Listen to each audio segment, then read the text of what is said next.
Hello. I'd like to talk to you today about the synoptic problem.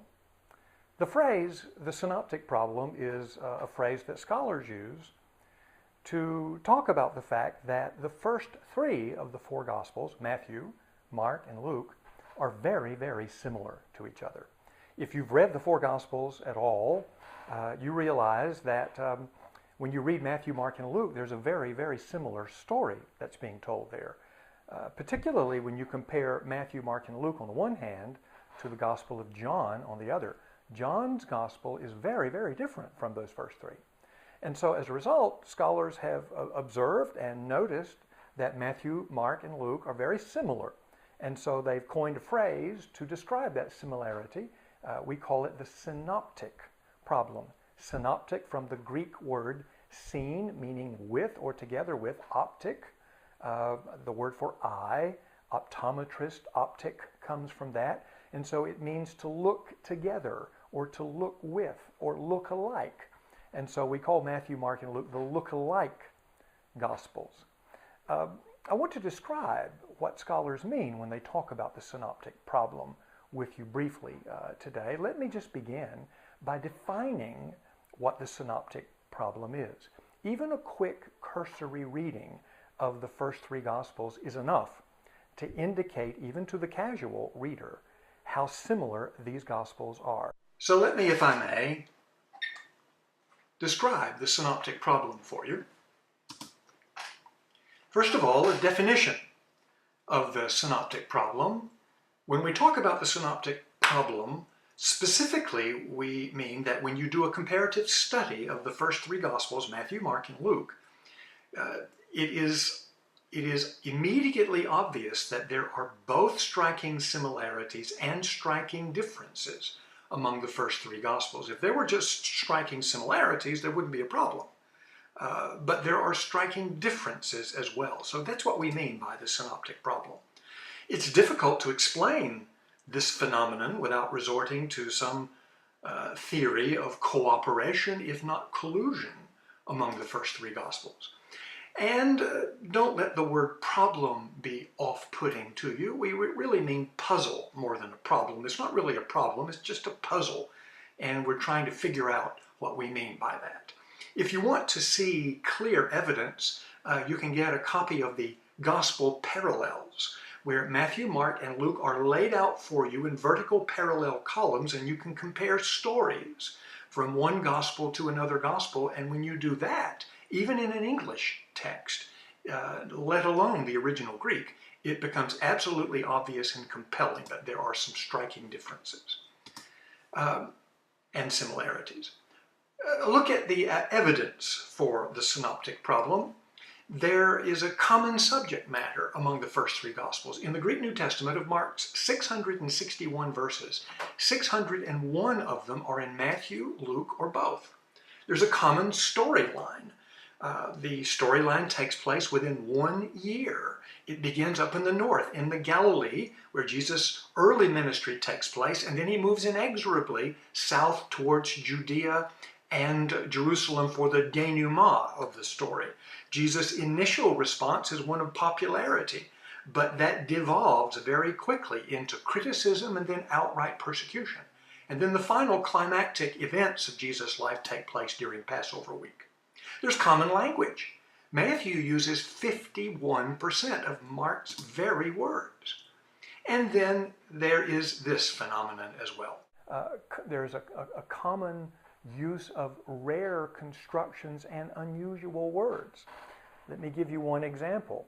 In the Gospel of Mark, chapter 2, there is a story which we call the healing of the paralytic, where a man who is paralyzed is brought into a house in Capernaum, and according to Mark, some friends removed the thatch from the roof and lowered the paralytic into the house. You remember the story, and Jesus heals him. There are some critics there who are concerned about the fact that Jesus also forgives the man's sins. And they say, why, that's blasphemous, only God can forgive sins. And an argument ensues, and Jesus responds to that. That story is told in all three of the synoptic Gospels, Matthew, Mark, and Luke. That story does not appear in the Gospel of John. Listen to Mark's telling of the story, particularly the key confrontation with the Pharisees over whether or not he can forgive sins. Let me just translate the Greek text for you, Mark chapter 2, verse 10. But in order that you might know that the Son of Man has authority to forgive sins upon the earth, he says to the paralytic, I say to you, arise, take up your pallet, and go to your house. Now what's striking about that is that Mark quotes Jesus directly. Notice, in order that you might know that the Son of Man has authority to forgive sins on the earth. That's Jesus talking. But then Mark interrupts, and Mark speaks himself. He says to the paralytic, and then he quotes Jesus again. But I say to you, arise, take up your pallet, and walk. Now that's an unusual construction. But listen to how Matthew, in chapter 9, narrates the same scene. In order that you might know that the Son of Man has authority upon the earth to forgive sins, then he says to the paralytic, having arisen, take your bed and go to your house. Matthew does the same thing. He quotes Jesus, then he interrupts his quotation with a little narrative aside, and then he picks the quote back up from Jesus. The language is virtually verbatim. Listen to Luke, Luke chapter 5. In order that you might know that the Son of Man has authority upon the earth to forgive sins, he said to the one who was paralyzed, I say to you, arise, take up your bed, and go to your house. Luke does the same thing, exactly. That's too similar to be coincidental. And so scholars point to things like that and say, those four things, common subject matter, common outline and order, common use of language, and even a common use of strange and unusual constructions, indicates that these three Gospels are similar in a way in which the fourth Gospel, the Gospel of John, isn't. In the Gospel of Luke, chapter 1, verses 1 through 4, in Luke's preface, he gives us a statement about how he actually wrote his Gospel. Let me translate the Greek for you. Inasmuch as many have set their hand to compiling a narrative concerning the things having been accomplished among us, just as those who were from the beginning eyewitnesses and attendants of the word delivered to us, it seems fitting to me, having followed up accurately for some time now, to write to you, most excellent Theophilus, in order that you might know the assurance concerning the things of which you were written. That's an interesting statement because it seems to suggest that there was a three-stage process that Luke employed in the development of his gospel. The first was an oral stage. He talked about this material that was delivered to us. The language he uses suggests tradition. It comes from the Greek word that was technical rabbinical language for passing on a tradition from one rabbi to his disciples.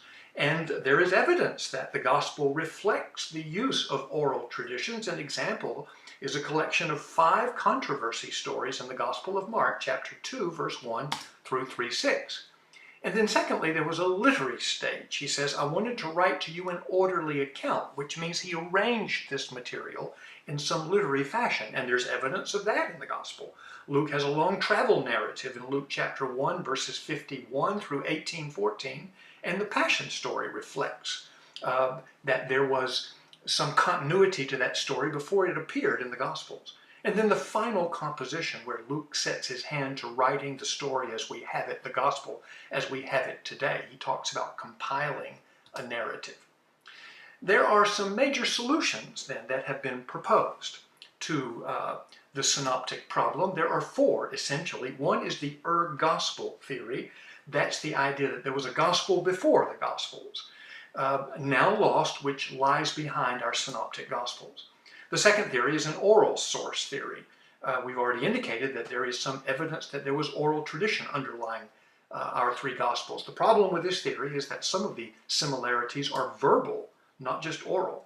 The gospel fragment theory of Friedrich Schleiermacher, he argues that there were pieces of the gospel that were used that undergird the Gospels, the synoptic Gospels we have. The most popular theory today is interdependence. That is, at least one of the Gospel writers used at least one of the others in the production of his Gospel. And so let's look at the interdependence theories quickly, if I may. First of all, the Augustinian proposal of St. Augustine of Hippo, and he proposes the canonical order that we have: Matthew, Mark, and then Luke.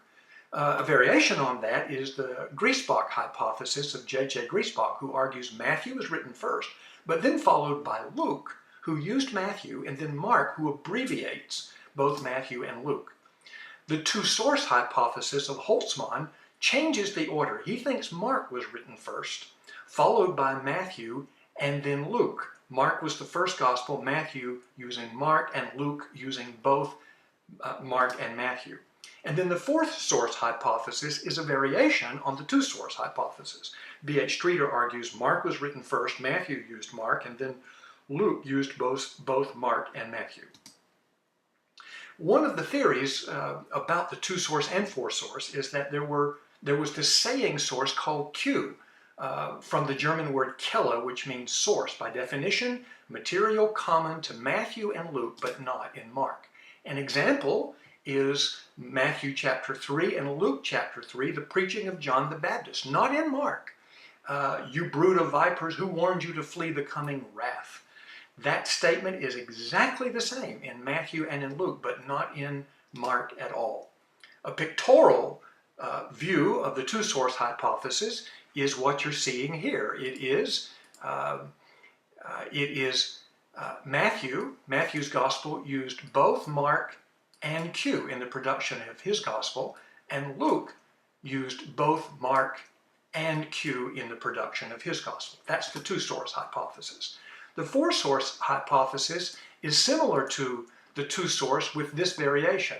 Matthew uses Mark and Q, but he also adds M, material unique to the Gospel of Matthew, like the parable of the sheep and the goats.